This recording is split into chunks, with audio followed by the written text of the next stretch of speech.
इतनी ज्यादा दूर दूर तक फैली हुई पैसिफिक ओशन में मौजूद ये है पोम्पी आइलैंड, जो अपने मैनग्रोव्स के जंगल के नीचे एक ऐसा राज छुपाए बैठा है जिसको देखकर इंसानी दिमाग दंग रह जाता है। पोम्पी आइलैंड के अकेलेपन का अंदाजा लगाया जाए तो इसके सबसे करीब पापा न्यू गिनिया है और ये भी यहाँ से करीब 1900 किलोमीटर दूर है। और फिर आता है जापान, जो कि 3600 किलोमीटर दूर है। अगर ऊपर से देखा जाए तो पोम्पी आइलैंड सिर्फ मैनग्रोव और जंगल से भरा हुआ है, लेकिन हकीकत में इस जंगल के नीचे छुपा है रूहों और आत्माओं का शहर। जी हाँ, एक ऐसा शहर जहाँ यहाँ के लोकल्स जाने से डरते हैं। ऐसा माना जाता है कि अगर किसी ने यहाँ जाने की कोशिश की या इस शहर के बारे में बात करने की भी कोशिश की तो उनकी मौत हो सकती है। तीज मीडिया के इस वीडियो में एक बार फिर से आपका स्वागत है। नैन मडोल नाम का ये शहर पोम्पी आइलैंड के ईस्ट में जंगल के अंदर छुपा हुआ है। यहाँ जाने के लिए पहले पोम्पी आइलैंड के राजा से परमिशन लेनी पड़ती है और एक खास तरह की रस्म पूरी करने के बाद कावा के पौधों की जड़ों से बनाई गई एक अनोखी ड्रिंक पिलाई जाती है, जिसको एक पत्थर पर रगड़ कर बनाया जाता है। ऐसा माना जाता है कि ये सारी रस्म पूरी करने के बाद नैन मडोल की आत्माएं हमला नहीं करती। जंगल में जाने के बाद भी नैन मडोल को पूरी तरह से नहीं देखा जा सकता, क्योंकि मैनग्रोव्स और उनकी जड़ों ने यहाँ बने स्ट्रक्चर्स को पूरी तरह से अपने अंदर छुपा लिया है। घने जंगल के बीच छुपा ये है यहाँ का सबसे बड़ा स्ट्रक्चर, जिसको 800 साल पहले पत्थरों के बड़े बड़े पिलर्स की मदद से बनाया गया था। ये खास पत्थर बेसाल्ट रॉक कहलाता है, जो लावा के ठंडे होने की वजह से बनता है। एक पत्थर के स्लैब का वजन कम से कम भी 5 टन के बराबर का है, यानी करीब 4 सेडान गाड़ियों के बराबर। पर यहाँ कुछ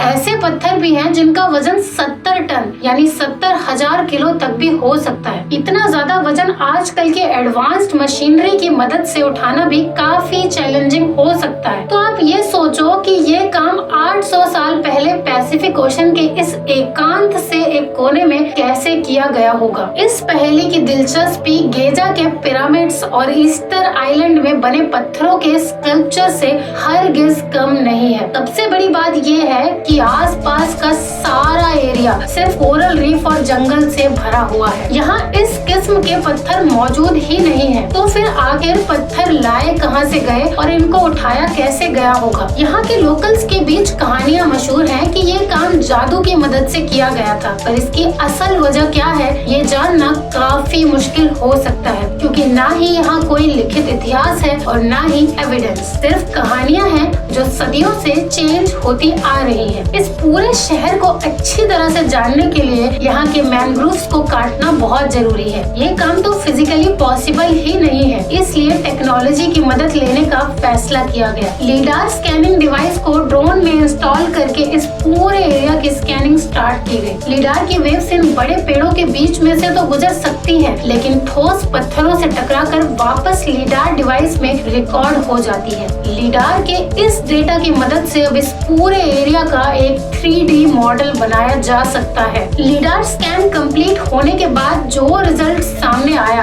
उसने इस पूरे एरिया के छुपे हुए स्ट्रक्चर्स का एक शानदार रूप सबके सामने रखा। यहाँ इन बड़े पेड़ों के नीचे छुपे करीब 90 स्ट्रक्चर्स उभर कर सामने आ गए थे। इनमें आवासीय कॉलोनीज, मंदिर और अनुष्ठान करने की जगहें भी थी। एक छुपे हुए अनुष्ठान करने की जगह के स्ट्रक्चर का जायजा लिया गया तो उसमें 800 साल पुराना सकाऊ पाउंडिंग स्टोन अभी भी मौजूद था। वही पत्थर जिस पर कावा की जड़ों को रगड़कर तकाऊ नाम की ये ड्रिंक आज भी बनाई जाती है। गहरी इन्वेस्टिगेशन की गई तो पता चला कि असल में हर एक स्ट्रक्चर एक अलग मैन मेड आइलैंड पे बनाया गया है और इन ढेरों आइलैंड्स के इर्द गिर्द बड़े बड़े पत्थरों से आर्टिफिशियल सी वॉल भी बनाई गई थी, ताकि समुद्री लहरों से बचा जा सके। क्या ये कोई सुपर ह्यूमंस थे या फिर वाकई ये काम आत्माओं या जादू की मदद से किया गया था? बेशक छोटे ही सही, लेकिन मैन मेड आइलैंड्स वो भी उस दौर में बनाना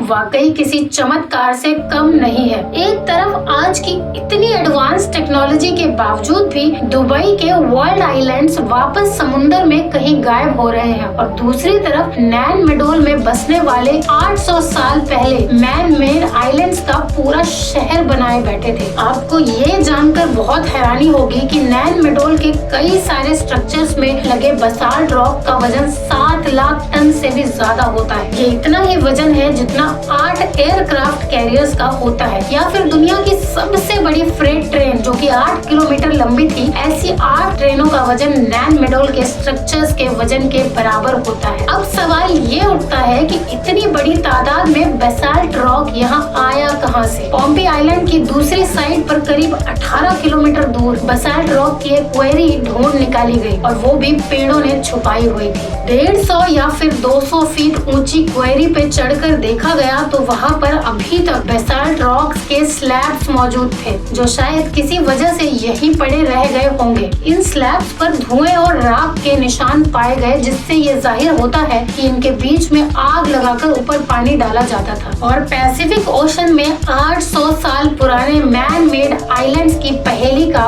कुछ हिस्सा तो सॉल्व हो चुका था। अब बारी थी ये जानने की कि इन पत्थरों को क्वेरी से 18 किलोमीटर दूर नैन मेडोल तक कैसे ले जाया जाता था। जैसा कि आपने पहले जाना कि एक पत्थर करीब 5 टन से 70 टन के वजन का है। इतना ज्यादा वजन पॉम्पी आइलैंड के बीच से ले जाना पॉसिबल नहीं है क्योंकि स्टोन क्वेरी और नैन मेडोल के बीच ऊंचे पहाड़ों ने रास्ता रोक रखा है। इसका सिर्फ एक ही तरीका हो सकता है कि यहाँ से किसी तरह इन पत्थरों को ओशन तक पहुँचाया जाता था और फिर आइलैंड की दूसरी साइड तक किसी बोट में रखकर पूरा गोल घुमाकर नैन मेडोल तक पहुँचाया जाता था। इस थ्योरी को साबित करने के लिए नैन मेडोल के साथ सी फ्लोर को सोनार स्कैनिंग से सर्च किया गया। वहाँ 300 फीट की गहराई में कुछ ऐसे ऑब्जेक्ट स्कैन हुए जो शायद किसी भी तरह सी फ्लोर का हिस्सा नहीं लग रहे थे। मालूम पड़ा कि कुछ बेसाल्ट रॉक के पिलर्स ओशन के फ्लोर पर भी मौजूद थे जो शायद ट्रांसपोर्ट के दौरान समंदर में गिर गए थे। ये पिलर्स इस बात का सबूत है कि नैन मेडोल तक इतने भारी पत्थर समुंदर के जरिए ही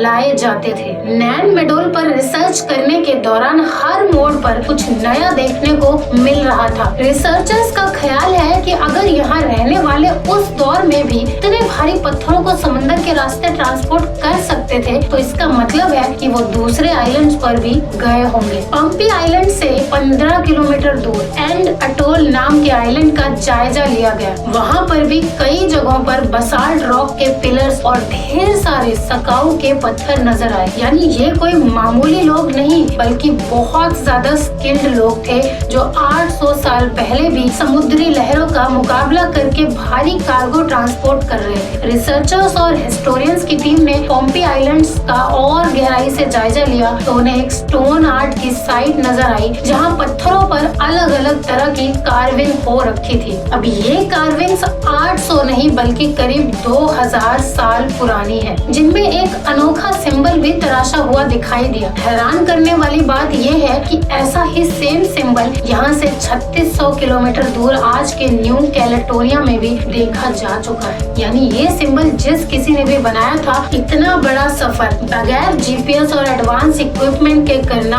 और कई सदियों पहले मैन मेड आइलैंड्स, इतना ही नहीं फिर उसके ऊपर इतने बड़े स्ट्रक्चर्स बनाना, ये जाहिर करता है कि यहाँ उस दौर की रोलिंग एलिट रहती थी। पर अभी तक ये किसी को भी नहीं मालूम है कि इतना बड़ा सिस्टम छोड़कर यह आखिर चले कहाँ गए। क्या यहाँ कोई नेचुरल डिजास्टर आया था या फिर उनको समुंदर निगल गया। उम्मीद है आज का ये वीडियो भी आपको पसंद आया होगा। कृपया इसे शेयर करके हमारे चैनल को सब्सक्राइब जरूर करें। फिर मिलते हैं इसी तरह के शानदार वीडियो में।